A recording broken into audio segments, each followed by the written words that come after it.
Price the lord. ಯೇಸು ಕ್ರಿಸ್ತನ ಹೆಸರಿನಲ್ಲಿ ಜಯದ ವಾಕ್ಯ ಈ ಕಾರ್ಯಕ್ರಮಕ್ಕೆ ನಿಮ್ಮನ್ನು ನಾನು ಸ್ವಾಗತಿಸ್ತಾ ಇದ್ದೇನೆ. ಬನ್ನಿ, ಇವತ್ತಿನ ದಿನವು ಕರ್ತನಿಂದ ನೇಮಿಸಲ್ಪಟ್ಟಿದೆ. ಇದರಲ್ಲಿ ನಾವು ಆನಂದ ಪಡೋಣ, ಸಂತೋಷ ಪಡೋಣ. ಸಂತೋಷ ಆನಂದದೊಡನೆ ತಂದೆಯ ದೇವರನ್ನು ನಾವು ಆರಾಧಿಸುವ, ಮಹಿಮೆ ಪಡಿಸುವ. ಒಂದು ವೇಳೆ ನೀವು ಯಾವುದೇ ಕಷ್ಟ ಸಂಕಟದಲ್ಲಿದ್ದರೆ ಭಯಪಡಬೇಡ್ರಿ. ಕರ್ತನ್ ನಿಮ್ಮ ಜೊತೆಯಲ್ಲಿದ್ದು ನಿಮ್ಮನ್ನು ಆಧರಿಸ್ತಾನೆ, ಸಂತೋಷಿಸ್ತಾನೆ. ಬನ್ನಿ, ನಾವು ವಾಕ್ಯ ಧ್ಯಾನ ಮಾಡಲಿಕ್ಕೆ ಹೋಗುವ ಮುಂಚೆ ನಾವೆಲ್ಲರೂ ಒಂದಾಗಿ ಕರ್ತನ ಆರಾಧಿಸುವ, ಕರ್ತನ ಪ್ರೀತಿಯನ್ನು ವರ್ಣಿಸುವ, ಮತ್ತೆ ವಾಕ್ಯವನ್ನು ಧ್ಯಾನ ಮಾಡುವ. ಪರಿಶುದ್ಧನು, ಅತಿ ಪರಿಶುದ್ಧನು ನೀನೇ ಯೇಸುವೇ. ಪರಿಶುದ್ಧನು, ಅತಿ ಪರಿಶುದ್ಧನು ನೀನೇ ಯೇಸುವೇ.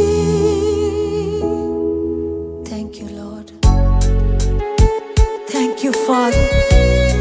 ಯಾವುದಕ್ಕೂ ಬಾರದ ನಮ್ಮನ್ನು ನೀನು ನಮ್ಮನ್ನು ಕರೆದು ನಮ್ಮನ್ನು ಆರಿಸಿ ತಂದೆ ನಿನ್ನ ಮಗನಾಗಿ ಮಾಡಿ ನಿತ್ಯ ಜೀವದಲ್ಲಿ ಕರ್ತನೆ ನಮ್ಮನ್ನು ಸೇರಿಸಿ. Thank you father. ನಿನ್ನ ಪ್ರಸನ್ನತೆಯಲ್ಲಿ ನಮ್ಮನ್ನು ನಡೆಸುವುದಕ್ಕಾಗಿ ಸ್ತೋತ್ರ. Thank you lord. Glory. Thank you lord.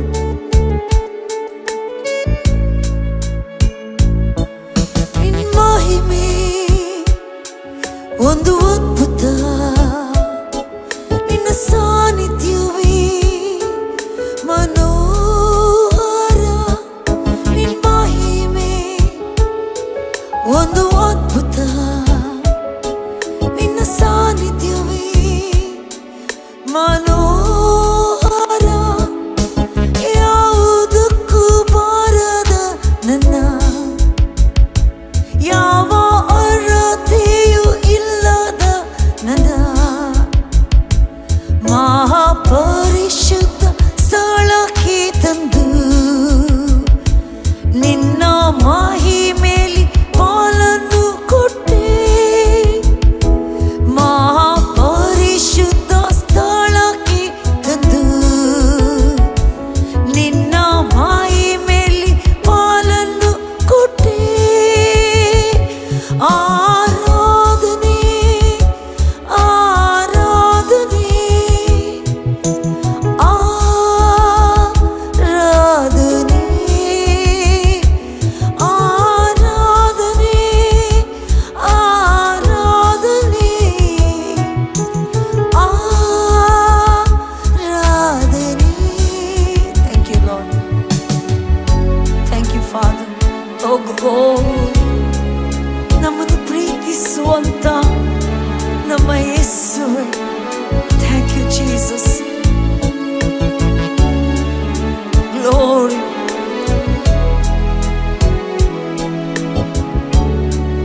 Hallelujah. Thank you Father. We glorify you Jesus. ನಿನ್ನ ಮಹಿಮೆ ಒಂದು ಅದ್ಭುತ, ನಿನ್ನ ಸಾನ್ನಿಧ್ಯವೇ ಮನೋಹರ. ನಿನ್ನ ಮಹಿಮೆ ಒಂದು ಅದ್ಭುತ, ನಿನ್ನ ಸಾನ್ನಿಧ್ಯವೇ ಮನೋಹರ. Thank you Lord. We praise you Jesus. Thank you Lord. We glorify you Lord. Thank you Jesus. Amen.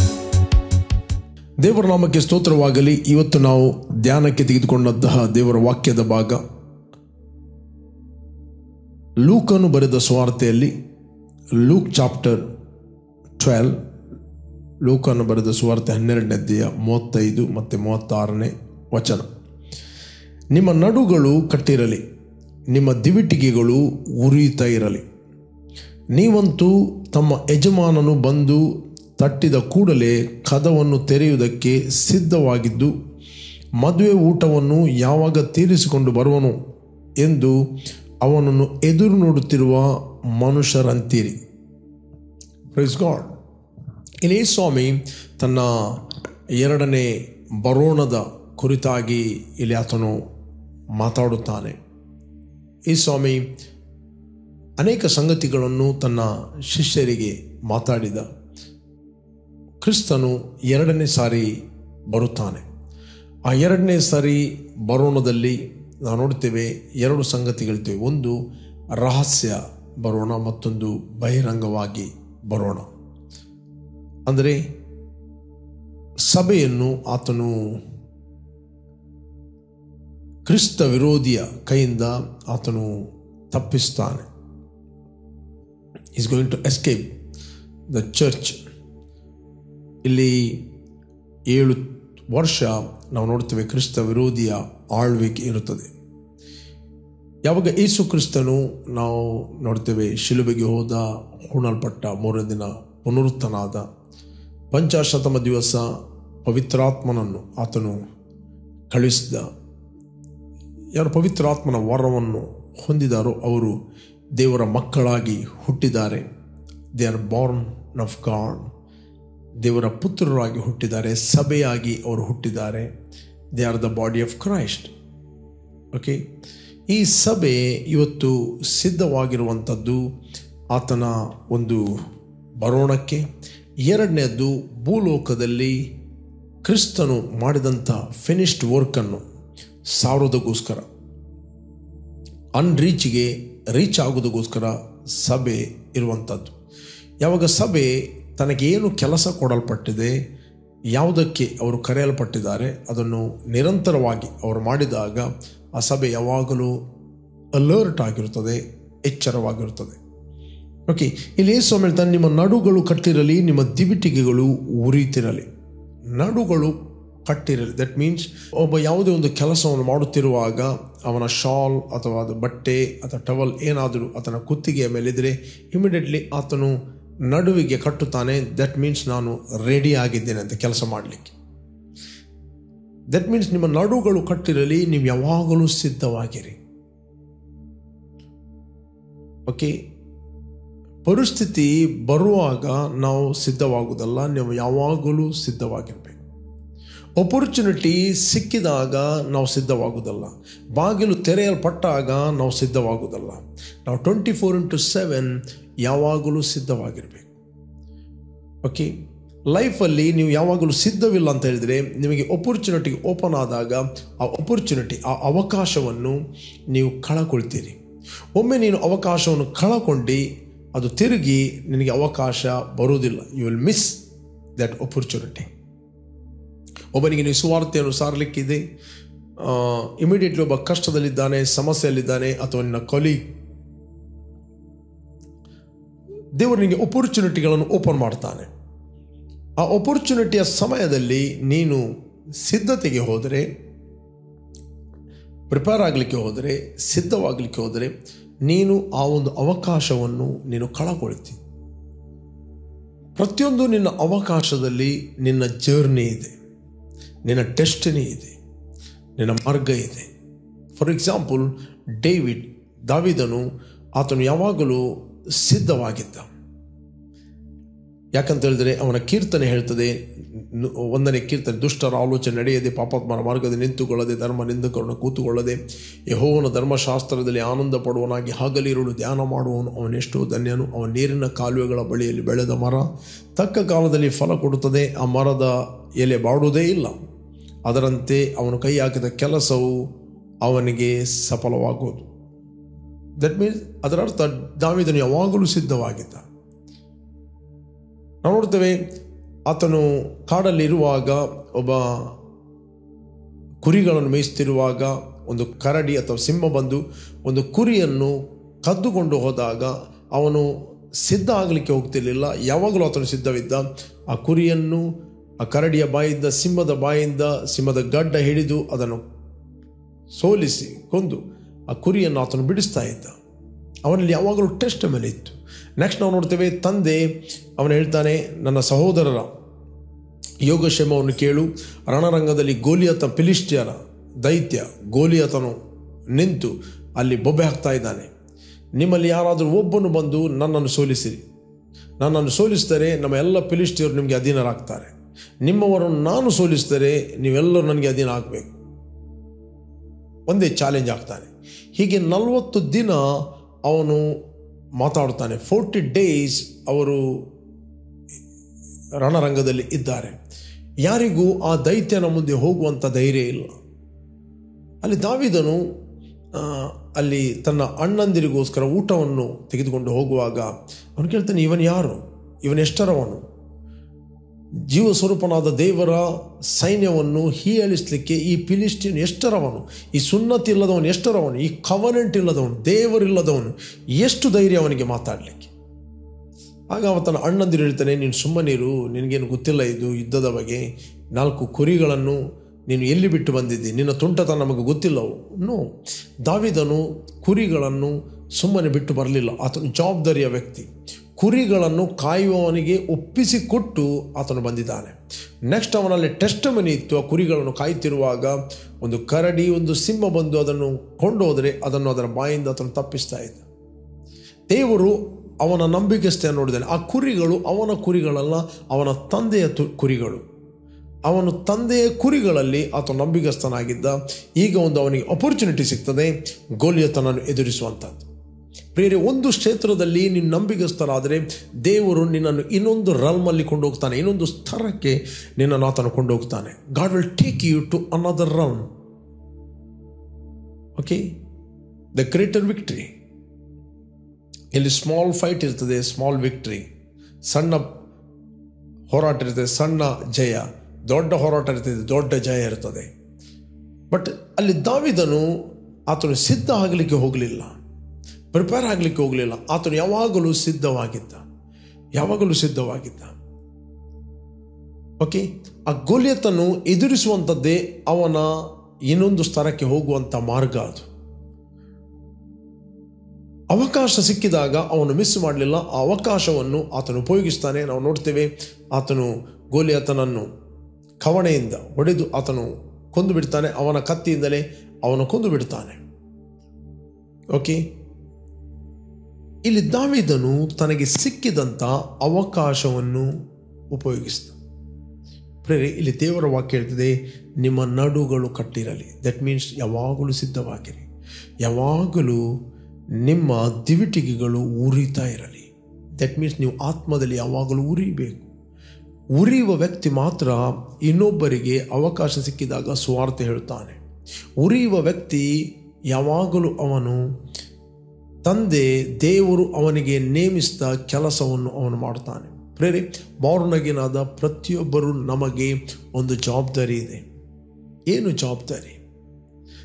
ಸಮಾಧಾನದ ಸುವಾರ್ತೆಯನ್ನು ಸಾರುವಂಥ ಸಿದ್ಧ ಮನಸ್ಸೆಂಬ ಕೆರಗಳನ್ನು ಯಾವಾಗಲೂ ಮೆಟ್ಟಿ ನಿಲ್ಲಿರಿ ಅಂತ ಬೈಬಲ್ ಹೇಳ್ತದೆ. ಸಮಾಧಾನದ ಮತ್ತೆ ಯಾರೋದು ಕ್ರಿಸ್ತನಲ್ಲಿ 2 ಕೊರಿಂಥಿಯನ್ 2 ಕೊರಿಂಥಿಯನ್ 5 chapter 17 verse 5-17 ವಚನ ಹೇಳ್ತದೆ, ಯಾರಾದರೂ ಕ್ರಿಸ್ತನಲ್ಲಿದ್ದರೆ ಅವನು ಹೊಸ ಸೃಷ್ಟಿಯಾದನು, ಈಗೋ ಪೂರ್ವ ಸ್ಥಿತಿ ಹೋಯಿತು, ಎಲ್ಲವೂ ನೂತನವಾಯಿತು. ಇದು ದೇವರಿಂದ ಆದ ಕೆಲಸ. This is from the lord. ಇದು ದೇವರಿಂದ ಆದ ಕೆಲಸ. ಆತನು ಮನುಷ್ಯರ ಅಪರಾಧಗಳನ್ನು ಅವರ ಲೆಕ್ಕಕ್ಕೆ ಹಾಕದೆ ಕ್ರಿಸ್ತನಲ್ಲಿ ನಮ್ಮನ್ನು ತನಗೆ ಸಮಾಧಾನಪಡಿಸಿಕೊಳ್ಳುತ್ತಿದ್ದಾನೆಂಬುದೇ.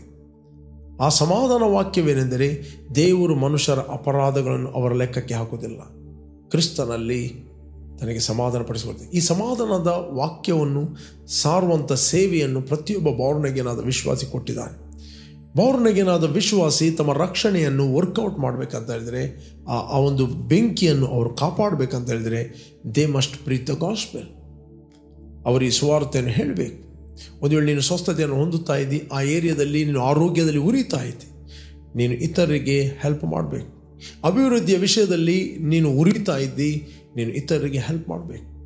ನೀನು ಇತರರಿಗೆ ಹೆಲ್ಪ್ ಮಾಡೋದಿಲ್ಲ, ನಾನು ಮುಚ್ಚುತ್ತೇನೆ ಅಂತ ಹೇಳಿದರೆ, ದೀಪವನ್ನು ಹೊತ್ತಿಸಿ ಯಾರು ಕೊಳಗದ ಒಳಗೆ ಇಡುವುದಿಲ್ಲ. ಕೊಳಗದ ಒಳಗೆ ಇಟ್ಟರೆ ಅದು ಆರಿ ಹೋಗ್ತದೆ. ದೀಪವನ್ನು ಹೊತ್ತಿಸಿ ಯಾವಾಗಲೂ ಬೆಟ್ಟದ ಮೇಲೆ ಇಡ್ತಾರೆ, ದೀಪಸ್ತಂಭದ ಮೇಲೆ ಇಡ್ತಾರೆ. ಅದು ಅನೇಕರಿಗೆ ಬೆಳಕು ಕೊಡ್ತದೆ, ಅನೇಕರಿಗೆ ಅದು ದಾರಿ ತೋರಿಸ್ತದೆ, ಅನೇಕರಿಗೆ ಕತ್ತಲೆಯಲ್ಲಿದ್ದವರಿಗೆ ಅದು ಬೆಳಕು ಕೊಡ್ತದೆ, ಅನೇಕರ ಕನ್ಫ್ಯೂಷನ್ ಜನರಿಗೆ ಅದು ಸಮಾಧಾನ ಕೊಡುತ್ತದೆ. ಅದಕ್ಕೆ ಯೇಸು ಹೇಳ್ತಾನೆ, ನಿಮ್ಮ ನಡುಗಳು ಕಟ್ಟುತ್ತಿರಲಿ, ನಿಮ್ಮ ದಿವಿಟಿಗೆಗಳು ಯಾವಾಗಲೂ ಉರಿಯಲಿ. ಯಾಕೆ? ನೀವಂತೂ ತಮ್ಮ ಯಜಮಾನನು ಬಂದು ತಟ್ಟಿದ ಕೂಡಲೇ ಕದವನ್ನು ತೆರೆಯುವುದಕ್ಕೆ ಸಿದ್ಧವಾಗಿದ್ದು ಮದುವೆ ಊಟವನ್ನು ಯಾವಾಗ ತೀರಿಸಿಕೊಂಡು ಬರುವನು ಎಂದು ಅವನನ್ನು ಎದುರು ನೋಡುತ್ತಿರುವ ಮನುಷ್ಯರಂತಿದ್ದೀರಿ. ಎನಿ ಟೈಮ್ ಕ್ರಿಸ್ತನು ಬರಬಹುದು. ಯಾವಾಗ ಬಂದರೂ ನಾವು ಆತನ ಬರೋಣಕ್ಕೆ ಸಿದ್ಧವಾಗಿದ್ದೇವೆ. ಕೊನೆಯ ತುತ್ತೂರಿಯ ಶಬ್ದಕ್ಕೆ ದ ಬೈಬಲ್ ಇದೆ, ಕಣ್ಣ ರೆಪ್ಪೆ ಬಡಿಯುವರಷ್ಟೊಳಗೆ ನಾವೆಲ್ಲರೂ ಮಾರ್ಪಾಡುವೆ ಅಂತ ಬೈಬಲ್ ಹೇಳ್ತದೆ. ಈ ಮರಣಾಧಿಕವಾದ ಈ ದೇಹವು ಬೈಬಲ್ ಹೇಳ್ತದೆ ಅಮರತ್ವವನ್ನು ಧರಿಸಿಕೊಳ್ಳುವುದು. Praise God. ಈ ಶಾರೀರಿಕ ದೇಹ ಹೋಗಿ, ಮಣ್ಣಿನ ದೇಹ ಹೋಗಿ, ಮಹಿಮೆಯ ಪರಲೋಕದ ದೇಹ ಉಂಟಾಗು. ನೀವು ಆತ್ಮ ಪ್ರಾಣ ಶರೀರದಲ್ಲಿ ಯುಗ ಯುಗಾಂತರಗಳಲ್ಲಿ ನೀವು ಜೀವಿಸುವರಾಗಿದ್ದೀರಿ. ಯುಗ ಯುಗಾಂತರಗಳಲ್ಲಿ ಭೂಮಿ ಆಕಾಶ ಉಂಟು ಮಾಡಿದ ದೇವರನ್ನು ನೀವು ಕೊಂಡಾಡುವರಾಗಿದ್ದೀರಿ. ಪ್ರೇರೆ, ಈ ಸತ್ಯವನ್ನು ನೀವು ಕಾಪಾಡಬೇಕಂತ ಹೇಳಿದರೆ ನಿಮ್ಮ ನಡುಗಳು ಯಾವಾಗಲೂ ಕಟ್ಟಿರಲಿ, ನಿಮ್ಮ ತಿವಿಟಿಕೆಗಳು ಯಾವಾಗಲೂ ಉರಿಯಲಿ, ಆತ್ಮದಲ್ಲಿ ಯಾವಾಗಲೂ ಉರಿಯಿರಿ. ಓಕೆ, ನಿಮ್ಮ ಆತ್ಮಕ್ಕೆ ಉರಿಬೇಕಂತ ಹೇಳಿದರೆ ನಿಮಗೆ ಸರಿಯಾದ ವಾಕ್ಯ ಬೇಕು. Praise God. ಒಂದು ದೀಪ ಉರಿಬೇಕಂತ ಹೇಳಿದರೆ ಆ ದೀಪಕ್ಕೆ ಸರಿಯಾದ ಎಣ್ಣೆ ಬೇಕು. ಸರಿಯಾದ ಎಣ್ಣೆ ಇಲ್ಲ ಅಂತ ಹೇಳಿದರೆ ಅದು ಜಾಸ್ತಿ ಹೊತ್ತು ಉರಿಯುವುದಿಲ್ಲ. ಸೊ ಒಂದು ಸರ್ಟನ್ ಟೈಮಿಗೆ ಆ ದೀಪ ಉರಿಯುತ್ತದೆ ಮತ್ತು ಅದು ನಂದಿ ಹೋಗ್ತದೆ. ಅದೇ ರೀತಿ ನಾವು ಬೋರ್ನಗೇನಾದ ನಾವು ನಮ್ಮ ಆತ್ಮ ಉರಿಬೇಕಂತ ಹೇಳಿದೆ. ಮನುಷ್ಯನ ಆತ್ಮವು ಯೆಹೋವನ ದೀಪವಾಗಿದೆ, ಅದು ಅಂತರಂಗವನ್ನೆಲ್ಲ ಶೋಧಿಸ್ತದೆ. ದ ಸ್ಪಿರಿಚುವಲ್ ವರ್ಲ್ಡಲ್ಲಿ ದೇವರು ಏನು ನಮಗೋಸ್ಕರ ಇಟ್ಟಿದ್ದಾನೋ ಅದೆಲ್ಲವನ್ನು ಹುಡುಕ್ತದೆ, ಅದು ನೋಡ್ತದೆ. ನಿಮ್ಮ ಆತ್ಮಿಕ ಮನುಷ್ಯನು ಆತನು ಮಲಗಿದ ಅಂತ ಹೇಳಿದರೆ, ಉರಿಯುವುದು ಸ್ಟಾಪ್ ಆಯ್ತು ಅಂತ ಹೇಳಿದರೆ, ನಿಮ್ಮ ಹೊರಗಿನ ಭೂ ಸಂಬಂಧವಾದವುಗಳ ಮೇಲೆ ನೀವು ಮನಸ್ಸಿಡ್ತೀರಿ. ನೀವು ಆತ್ಮಿಕವಾಗಿ ನೀವು ಉರಿದರೆ ನೀವು ಪರಲೋಕದ ಸಂಗತಿಗಳ ಮೇಲೆ ನೀವು ಮನಸ್ಸಿಡ್ತೀರಿ. ನಾನು ನಿಮಗೆ ಎನ್ಕರೇಜ್ ಮಾಡ್ತೇನೆ, ಯಾವಾಗಲೂ ಸಿದ್ಧವಾಗಿರಿ. Be prepare. ನೀವು ಪ್ರಿಪೇರ್ ಆಗಿದ್ದೀರಿ ಹೇಗೆ? ನೀವು ಸುವಾರ್ತೆಯನ್ನು ಇತರರಿಗೆ ಹೇಳುವಂಥದ್ದೇ ನಿಮ್ಮ ಸಿದ್ಧತೆ. ಇವತ್ತು ಅನೇಕರು ಬೋರ್ನಾಗೇನಾಗಿದ್ದಾರೆ, ಯೂತ್ಗಳಿದ್ದಾರೆ, ಯೌವನಸ್ಥರಿದ್ದಾರೆ, ಹಿರಿಯರಿದ್ದಾರೆ, ಕಿರಿಯರಿದ್ದಾರೆ. ಕೇವಲ ಅವರಿಗೋಸ್ಕರ ಜೀವಿಸ್ತಾರೆ, ಸ್ವಾರ್ಥ ಚಿಂತಕರಾಗಿ ಜೀವಿಸ್ತಾರೆ. ಅಟ್ಲೀಸ್ಟ್ ಇನ್ನೊಬ್ಬರ ರಕ್ಷಣೆ ಹೊಂದುವುದಕ್ಕೋಸ್ಕರ ಪ್ರಾರ್ಥನೆ ಮಾಡಿರಿ, ಇನ್ನೊಬ್ಬರಿಗೋಸ್ಕರ ಪ್ರಾರ್ಥನೆಯಲ್ಲಿ ಕಳೆಯಿರಿ, ನಿಮ್ಮ ನೇಬರ್ಗಳಿಗೋಸ್ಕರ ಪ್ರಾರ್ಥನೆ ಮಾಡಿರಿ, ನಿಮ್ಮ ಕೊಲಿಗೋಸ್ಕರ ಪ್ರಾರ್ಥನೆ ಮಾಡಿರಿ, ನಿಮ್ಮ ಊರಿನವರಿಗೋಸ್ಕರ ಪ್ರಾರ್ಥನೆ ಮಾಡಿರಿ, ನಿಮ್ಮ ಪಕ್ಕದ ಅಧಿಕಾರಿಗಳಿಗೋಸ್ಕರ ಪ್ರಾರ್ಥನೆ ಮಾಡಿರಿ. ಯಾವ ಕ್ಷೇತ್ರದಲ್ಲಿ ದೇವರು ನಿಮ್ಮನ್ನು ಇಟ್ಟಿದ್ದಾನೆ, ಮೇ ಬಿ ನೀವು ಡೈರೆಕ್ಟ್ ಆಗಿ ಸ್ವಾರ್ಥ ಹೇಳಲಿಕ್ಕೆ ಆಗುವುದಿಲ್ಲ, ಬಟ್ ಆ ಸ್ವಾರ್ಥೆಯ ಜವಾಬ್ದಾರಿಯನ್ನು ದೇವರು ನಮಗೆ ಕೊಟ್ಟಿದ್ದಾನೆ. ನಾವು ಅವರಿಗೋಸ್ಕರ ಪ್ರಾರ್ಥನೆ ಮಾಡುವ ಹಂಗಿನಲ್ಲಿದ್ದೇವೆ. ಯಾಕಂದರೆ ಈ ಲೋಕದ ಅಧಿಪತಿಯು ನಂಬಿಕೆಯಿಲ್ಲದವರ ಮನಸ್ಸನ್ನು ಮಂಕು ಮಾಡಿದ್ದಾನೆ. ಸ್ವಾರ್ಥೆಯ ಪ್ರಕಾಶವು ಅವರಿಗೆ ಉದಯವಾಗಬಾರದೆಂದು ನಾವು ಹೋಗಿ ಆ ವ್ಯಕ್ತಿಗೆ ಸ್ವಾರ್ಥೆಯನ್ನು ಹೇಳಬೇಕಾಗಿಲ್ಲ. ಅವಕಾಶ ಸಿಕ್ಕಿದಾಗ ನಾವು ಹೇಳಬೇಕು. ಕೆಲವರು ಎಲ್ಲರ ಮಾತನ್ನು ಕೇಳುವುದಿಲ್ಲ, ಕೆಲವರ ಮಾತನ್ನು ಕೇಳುತ್ತಾರೆ. ನಮಗೆ ಗೊತ್ತಿಲ್ಲ ಅವರು ಯಾರ ಮಾತನ್ನು ಕೇಳ್ತಾರೆ, ಬಟ್ ದೇವರಿಗೆ ಗೊತ್ತು ಅವರು ಯಾರ ಮಾತನ್ನು ಕೇಳ್ತಾರಂತ. ಬಟ್ ನಮ್ಮ ರೆಸ್ಪಾನ್ಸಿಬಿಲಿಟಿ, ಈ ಸ್ವಾಮಿ ಹೇಳಿದ, ಬೆಳೆಯು ಧಾರಾಳವಾಗಿದೆ, ಬೆಳೆಯ ಯಜಮಾನಲ್ಲಿ ಕೆಲಸದವರಿಗೋಸ್ಕರ ಪ್ರಾರ್ಥಿಸಿರಿ. ನಾನು ನಿಮಗೋಸ್ಕರ ಓದ್ತೇನೆ. I will read for you 9ನೇ ಅಧ್ಯಾಯ 36ನೇ ವಚನ, ಮತ್ತಾಯನ ಬರೆದ ಸುವಾರ್ತೆಯಲ್ಲಿ. ಆದರೆ ಜನರ ಗುಂಪುಗಳನ್ನು ನೋಡಿ ಅವರು ಕುರುಬನಿಲ್ಲದ ಕುರಿಗಳ ಹಾಗೆ ತೊಳಲಿ ಬಳಲಿ ಹೋಗಿದ್ದಾರಲ್ಲ ಎಂದು ಅವರ ಮೇಲೆ ಕನಿಕರ ಪಟ್ಟನು. ಆಗ ತನ್ನ ಶಿಷ್ಯರಿಗೆ, ಬೆಳೆಯು ಬಹಳ, ಕೆಲಸದವರು ಸ್ವಲ್ಪ. ಆದ್ದರಿಂದ ಬೆಳೆಯ ಯಜಮಾನನನ್ನು ನಿನ್ನ ಬೆಳೆಗೆ ಕೆಲಸದವರನ್ನು ಕಳುಹಿಸಬೇಕೆಂದು ಬೇಡಿಕೊಳ್ಳಿರಿ ಎಂದು ಹೇಳಿದನು. ಜನರನ್ನು ನೋಡಿದಾಗ ಕುರುಬನಿಲ್ಲದ ಕುರಿಗಳಂತೆ ಅವರಿದ್ದಾರೆ. ಇಲ್ಲಿ ಸಮಯದ ಬೆಳೆಯು ಬಹಳವಾಗಿದೆ. ಬೆಳೆಯ ಯಜಮಾನಲ್ಲಿ, ಬೆಳೆಯ ಯಜಮಾನ ಯಾರು? ಈಸ್ ದ ಹೋಲಿ ಸ್ಪಿರಿಟ್, ಪವಿತ್ರಾತ್ಮ. ಬೆಳೆಯ ಯಜಮಾನಲ್ಲಿ ಬೆಳೆಗೆ ಕೆಲಸದವರನ್ನು ಕಳಿಸುವಂತೆ ಪ್ರಾರ್ಥನೆ ಮಾಡಿರಿ. ನಿಮ್ಮ ಪ್ರಾರ್ಥನೆಯ ಮೂಲಕ ಅನೇಕರು ಆತ್ಮಿಕವಾಗಿ ಅವರು ಏಳುತ್ತಾರೆ, ಆತ್ಮಿಕವಾಗಿ ಅವರು ಉರಿತಾರೆ, ಆತ್ಮಿಕವಾಗಿ ಅವರು ಒಳ್ಳೆಯ ಒಂದು ಪಾತ್ರೆಯಾಗಿ ಇನ್ನೊಬ್ಬರಿಗೆ ಸ್ವಾರ್ಥೆಯನ್ನು ಹೇಳುವ ಪಾತ್ರೆಯಾಗಿ ಅವರು ಹೇಳ್ತಾರೆ. ಅದಕ್ಕೋಸ್ಕರ ನಾವು ಒಬ್ಬರಿಗೊಬ್ಬರಿಗೋಸ್ಕರ ನಾವು ಪ್ರಾರ್ಥನೆ ಮಾಡಬೇಕು.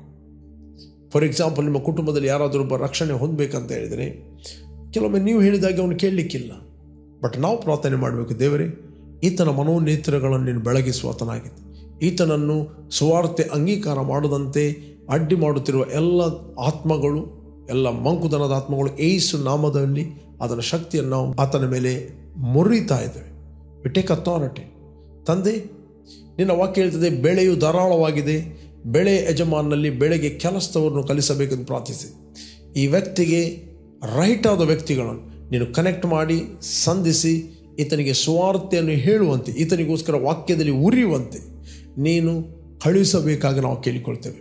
ಈತನು ದಾರಿಯಲ್ಲಿ ಹೋಗುವಾಗ, ಬಸ್ಸಲ್ಲಿ ಹೋಗುವಾಗ, ಫ್ಲೈಟಲ್ಲಿ ಹೋಗುವಾಗ, ಗಾಡಿಯಲ್ಲಿ ಹೋಗುವಾಗ, ಕೆಲಸದ ಕ್ಷೇತ್ರದಲ್ಲಿ ಹೋಗುವಾಗ, ಸೋಷಿಯಲ್ ಮೀಡಿಯಾ ನೋಡುವಾಗ, TV ನೋಡುವಾಗ, ನೀನು ಆ ವ್ಯಕ್ತಿಗಳ ಮೂಲಕ ಈತನಲ್ಲಿ ಮಾತಾಡು, ನೀನು ಮಾತಾಡು. ಓಕೆ, ಈ ನಿಮ್ಮ ಪ್ರಾರ್ಥನೆ ಯಾವತ್ತೂ ತಪ್ಪಿ ಹೋಗುವುದಿಲ್ಲ. ಒಂದು, ದೇವರು ಅವನ ಮೇಲಿದ್ದ ನಂಬದಾಗಿ ಮಾಡುವಂಥ ಮಂಕುತನದ ಆತ್ಮಗಳನ್ನು ನಿಮ್ಮ ಅಧಿಕಾರದ ಮೂಲಕ ನೀವು ಮುರಿಯುವಾಗ ಮುರಿತಾನೆ. ಎರಡನೇದ್ದು, ರೈಟ್ ಆದ ವ್ಯಕ್ತಿಗಳನ್ನು ದೇವರು ನಿಮಗೆ ಗೊತ್ತಿಲ್ಲದ ರೀತಿಯಲ್ಲಿ ನಿಮ್ಮ ಪ್ರಾರ್ಥನೆಯನ್ನು ಕೇಳಿ ಕಳಿಸ್ತಾ ಇರ್ತಾನೆ. ಬಟ್ ಸ್ಟಿಲ್ ಅವನು ರಕ್ಷಣೆ ಹೊಂದಬಹುದು, ಹೊಂದದೇ ಇರಬಹುದು. ಬಟ್ ದೇವರು ಅವನಿಗೆ ವಿಲ್ ಕೊಟ್ಟಿದ್ದಾನೆ. He can accept that gospel, reject that gospel. But ಒಂದು ದಿನ ನಿಮಗೆ ಗೊತ್ತಿಲ್ಲದ ರೀತಿಯಲ್ಲಿ ಆ ಬೀಜ ಹುಟ್ಟಿ ಬೆಳೆಯುತ್ತದೆ. ಇದರಂತೆ ದೇವರ ರಾಜ್ಯ. ಯೇಸು ಹೇಳಿದ, ಒಬ್ಬನು ಬೀಜವನ್ನು ಬಿತ್ತುತ್ತಾನೆ. 4ನೇ ಅಧ್ಯಾಯದಲ್ಲಿ ನಾವು ಓದಿದರೆ ನಮಗೆ ಸಿಗ್ತದೆ. 4th chapter ಮಾರ್ಕನು ಬರೆದ ಸುವಾರ್ತೆಯಲ್ಲಿ 4ನೇ ಅಧ್ಯಾಯದಲ್ಲಿ ಒಬ್ಬನು ಬೀಜವನ್ನು ಬಿತ್ತುತ್ತಾನೆ, ಕಡೆಗೆ ಮಲಗುತ್ತಾನೆ. ಅವರಿಗೆ ಗೊತ್ತಿಲ್ಲದ ರೀತಿಯಲ್ಲಿ ಆ ಬೀಜ ಹುಟ್ಟಿ ಬೆಳೆಯುವುದು. ಬೇಕಾದ್ರೆ ನಾನು ಓದ್ತೇನೆ. ಮಾರ್ಕನು ಬರೆದ ಸುವಾರ್ತೆ 4ನೇ ಅಧ್ಯಾಯ 24ನೇ ವಚನ. ಮಾರ್ಕನು ಬರೆದ ಸುವಾರ್ತೆಯಲ್ಲಿ, ಮತ್ತು ಆತನು ಅವರಿಗೆ, ನೀವು ಕಿವಿಗೊಡುವ ವಿಷಯದಲ್ಲಿ ಎಚ್ಚರಿಕೆ, ನೀವು ಅಳೆಯುವ ಅಳತೆಯಿಂದಲೇ ನಿಮಗೂ ಅಳೆಯುವರು, ಇನ್ನೂ ಕೂಡಿಸಿ ಕೊಡುವರು. ಓಕೆ, 25ನೇ ವಚನ, ಇದ್ದವನಿಗೆ ಕೊಡಲ್ಪಡುವುದು, ಇಲ್ಲದವನ ಕಡೆಯಿಂದ ಇದ್ದದ್ದು ತೆಗೆಯಲ್ಪಡುವುದು ಎಂದು ಹೇಳಿದನು. 26ನೇ ವಚನ ಹೇಳ್ತದೆ, ಇನ್ನು ಆತನು ಅವರಿಗೆ ಹೇಳಿದ್ದು, ಒಬ್ಬನು ಭೂಮಿಯಲ್ಲಿ ಬೀಜವನ್ನು ಹಾಕಿ ರಾತ್ರಿ ಮಲಗುತ್ತಾ ಹಗಲು ಎದ್ದೇರುತ್ತಾ ಇರಲು ಅವನಿಗೆ ತಿಳಿಯದ ರೀತಿಯಲ್ಲಿ ಆ ಬೀಜವು ಹುಟ್ಟಿ ಬೆಳೆಯುವುದು. ಇದರಂತೆ ದೇವರ ರಾಜ್ಯ. ಯೇಸು ಮೇಲೊಂದು ಮಾತು ಹೇಳ್ತಾನೆ. ಇನ್ನು ಅವರಿಗೆ ಹೇಳಿದ್ದು, ಒಬ್ಬನು ಭೂಮಿಯಲ್ಲಿ ಬೀಜವನ್ನು ಹಾಕಿ ರಾತ್ರಿ ಮಲಗಿ ಎದ್ದೇರುತ್ತಿರಲು ಅವನಿಗೆ ಗೊತ್ತಿಲ್ಲದ ರೀತಿಯಲ್ಲಿ ಆ ಬೀಜ ಹುಟ್ಟಿ ಬೆಳೆಯುವುದು. ಇದರಂತೆ ದೇವರ ರಾಜ್ಯ. ನಿಮಗೆ ಗೊತ್ತಿಲ್ಲದ ರೀತಿಯಲ್ಲಿ ಅನೇಕರು ರಕ್ಷಣೆ ಹೊಂದುತ್ತಾರೆ. ನಿಮಗೆ ಗೊತ್ತಿಲ್ಲದ ರೀತಿಯಲ್ಲಿ ಅನೇಕರು ದೇವರ ರಾಜ್ಯದಲ್ಲಿ ಹುಟ್ಟುತ್ತಾರೆ, ದೇವರ ರಾಜ್ಯಕ್ಕೆ ಸೇರುತ್ತಾರೆ. ಬಟ್ ನಿಮ್ಮ ಪ್ರಾರ್ಥನೆಯನ್ನು ಸ್ಟಾಪ್ ಮಾಡಬೇಡ್ರಿ. ನೀವು ಯಾವಾಗ ಇನ್ನೊಬ್ಬರಿಗೋಸ್ಕರ ವಿಜ್ಞಾಪನೆ ಮಾಡುತ್ತೀರಿ, ಆ ಸಂಗತಿಗಳು ನಿಮ್ಮನ್ನು ಆತ್ಮಿಕವಾಗಿ ಎಚ್ಚರಿಕೆ ಇಡುತ್ತವೆ. ಎರಡನೇದ್ದು, ನೀವು ಸುವಾರ್ತೆಯನ್ನು ಹೇಳ್ತೀರಿ, ನಿಮ್ಮನ್ನು ಆತ್ಮಿಕವಾಗಿ ಎಚ್ಚರಿಕೆ ಇಡ್ತದೆ. ನಿಮ್ಮ ದಿವಿಟಿಕೆಗಳು ಯಾವಾಗಲೂ ಉರಿಯುತ್ತವೆ. ಉರಿಯುವಂಥ ಮಾತುಗಳನ್ನು, ಬರ್ನಿಂಗ್ ವರ್ಡ್ಗಳನ್ನು ದೇವರು ನಿಮ್ಮ ಹೃದಯದಲ್ಲಿ ಹಾಕುತ್ತಾನೆ. ಪ್ರೇರೆ, ನಾನು ನಿಮಗೆ ಎನ್ಕರೇಜ್ ಮಾಡ್ತೇನೆ, ನಿಮ್ಮ ನಡುಗಳು ಯಾವಾಗಲೂ ಕಟ್ಟಿರಲಿ, ನಿಮ್ಮ ದಿವಿಟಿಕೆಗಳು ಯಾವಾಗಲೂ ಉರಿಯಲಿ. ಓಕೆ, ನೀವು ನೆನೆಸದ ಗಳಿಗೆಯಲ್ಲಿ ಯಜಮಾನನು ಬರುತ್ತಾನೆ. ಕೊನೆಯ ತುತ್ತೂರಿಯ ಶಬ್ದ ಬರುತ್ತಿರುವಾಗ ಆತನು ನಮ್ಮನ್ನು ಕಣ್ಣ ರೆಪ್ಪಿ ಬಡಿಯುವಷ್ಟರೊಳಗೆ ಮಾರ್ಪಡಿಸ್ತಾನೆ. ಈ ಒಂದು ಎಕ್ಸ್ಪೆಕ್ಟೇಷನ್ನಲ್ಲಿ ನಾವು ಇದ್ದೇವೆ. ಈ ಮಾತುಗಳಿಂದ ಒಬ್ಬನೊಬ್ಬರು ಸಂತೈಸಿರಿ, ಆಧರಿಸಿರಿ. ಓಕೆ, ಯಾರಾದರೂ ನೀವು ಫಸ್ಟ್ ಟೈಮ್ ವೀಕ್ಷಿಸ್ತಾ ಇದ್ದೀರಿ, ಯೇಸುವನ್ನು ನಿಮ್ಮ ರಕ್ಷಕನ ಒಡೆಯನೆಂದು ನೀವು ಅಂಗೀಕಾರ ಮಾಡಲಿಲ್ಲ, ಇದು ನಿಮ್ಮ ಸಮಯ. ನಿಮ್ಮ ಹೃದಯದಲ್ಲಿ ಯೇಸುವನ್ನು ಕರೆಯಿರಿ. ನಾಳೆ ಎಂದು ಕೊಚ್ಚಿಕೊಳ್ಳಬೇಡ. ಒಂದು ದಿನದಲ್ಲಿ ಏನಾಗುವುದು ಗೊತ್ತಿಲ್ಲ. God promise today. ದೇವರು ಇವತ್ತಿನ ದಿನವನ್ನು ನಿನಗೆ ಪ್ರಾಮಿಸ್ ಮಾಡಿದ್ದಾನೆ, ನಾಳೆ ಗೊತ್ತಿಲ್ಲ. But will pray. Thank you lord, thank you father. ಭೂಮಿ ಆಕಾಶಗಳನ್ನು ಉಂಟು ಮಾಡಿದ ಸರ್ವಶಕ್ತನಾದ ತಂದೆ, ಯೇಸುವಿನ ನಾಮದಲ್ಲಿ ನಾವು ನಿನ್ನ ಸನ್ನಿಧಿಯಲ್ಲಿದ್ದೇವೆ.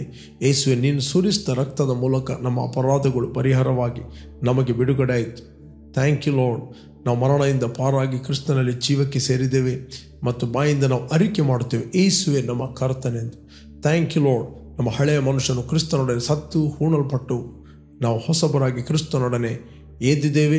ನಮ್ಮ ನಡುಗಳು ಯಾವಾಗಲೂ ಕಟ್ಟಿರುವಂತೆ, ನಮ್ಮ ದಿವಿಟಿಗೆಗಳು ಯಾವಾಗಲೂ ಉರಿಯುವಂತೆ ನಿನ್ನ ಆತ್ಮನ ಮೂಲಕ ನೀನು ನಡೆಸ್ತಿ. ಅದಕ್ಕೋಸ್ಕರ ಸ್ತೋತ್ರ. ಯಾರೆಲ್ಲ ವೀಕ್ಷಿಸ್ತಾ ಇದ್ದಾರೋ ಅವರೆಲ್ಲರೂ ಸಿದ್ಧವಾಗಿರಲಿ ಮತ್ತು ಎಲ್ಲರೂ ನಿನಗೋಸ್ಕರ ಅವರು ಉರಿಯಲಿ ಎಂದು ಪ್ರಾರ್ಥಿಸ್ತೇನೆ. ಅನೇಕ ಅನ್ರೀಚ್ಗೆ ಅವರು ರೀಚ್ ಆಗಲಿ ಎಂದು ಪ್ರಾರ್ಥಿಸ್ತೇನೆ, ಯೇಸು ನಾಮದಲ್ಲಿ ತಂದೆ. Amen, amen, amen. ಓಕೆ, ಯಾರು ಬರ್ತ್ಡೇ ಮತ್ತು ವೆಡ್ಡಿಂಗ್ ಆ್ಯನಿವರ್ಸರಿಯನ್ನು ಸೆಲೆಬ್ರೇಟ್ ಮಾಡ್ತಾ ಇದ್ದೀರಿ, ನಿಮಗೋಸ್ಕರ ನಾವು ಪ್ರಾರ್ಥನೆ ಮಾಡ್ತೇವೆ. Blessed happy birthday and blessed happy wedding anniversary. ತಂದೆ, ಯಾರು ಬರ್ತ್ಡೇ ಮತ್ತು ವೆಡ್ಡಿಂಗ್ ಆ್ಯನಿವರ್ಸರಿಯನ್ನು ಸೆಲೆಬ್ರೇಟ್ ಮಾಡ್ತಾ ಇದ್ದರು, ಇವರು ಫ್ರೂಟ್ಫುಲ್ ಆಗಲಿ, ಬ್ಲೆಸ್ ಆಗಲಿ. ಕೆಡುಕನ ಎಲ್ಲ ಕೈಗಳಿಂದ ಇವರನ್ನು ತಪ್ಪಿಸಿ ಕಾಪಾಡಬೇಕಾಗಿ ನಾವು ಪ್ರಾರ್ಥಿಸ್ತೇನೆ. ನಿನ್ನ ಅಭಿಷೇಕ ಹಸ್ತವು ನಿರಂತರವಾಗಿ ಇವರ ಮೇಲೆ ಇರಲಿ. In Jesus name, amen. Okay, ಜಯದ ವಾಕ್ಯವನ್ನು ನೀವು ಪ್ರತಿದಿನ ಬೆಳಿಗ್ಗೆ 7 ಗಂಟೆಯಿಂದ 7:30ಕ್ಕೆ ನೀವು ವೀಕ್ಷಿಸಿರಿ. 7:30ರಿಂದ 8 ಗಂಟೆ ನಮ್ಮ ಯೂಟ್ಯೂಬ್ ಚಾನಲ್ನಲ್ಲಿ ವೀಕ್ಷಿಸ್ಬೋದು. Pastor Roshan Lobo word of victory church. 7 ಗಂಟೆಯಿಂದ 7:30ಕ್ಕೆ ಬಿಗ್ ಜೆ ಟಿವಿಯಲ್ಲಿ ವೀಕ್ಷಿಸಿರಿ. ಅದೇ ರೀತಿ ಸಂಜೆ 7:15ರಿಂದ 8 ಗಂಟೆ ತನಕ ನಾವು ಫೇಸ್ಬುಕ್ ಮತ್ತು ಯೂಟ್ಯೂಬಲ್ಲಿ ಲೈವ್ ಆಗಿ ನಾವು ಮಾತಾಡ್ತಾ ಇದ್ದೇನೆ. ನನ್ನೊಟ್ಟಿಗೆ ನೀವು ಜಾಯ್ನ್ ಆಗಿರಿ. ಇತರಿಗೂ ನೀವು ಶೇರ್ ಮಾಡಿರಿ. ಫೇಸ್ಬುಕ್ಕಲ್ಲಿ ಅಥವಾ ಯೂಟ್ಯೂಬಲ್ಲಿ ರೆಕಾರ್ಡ್ ಮೆಸೇಜ್ ಇರ್ತದೆ, ಅದನ್ನು ಕೇಳಿ ನೀವು ಆತ್ಮಿಕವಾಗಿ ಯಾವಾಗಲೂ ಉರಿಯಿರಿ, ಪ್ರಜ್ವಲಿಸಿರಿ, ಅನೇಕರಿಗೆ ನೀವು ಆಶೀರ್ವಾದವಾಗಿರಿ.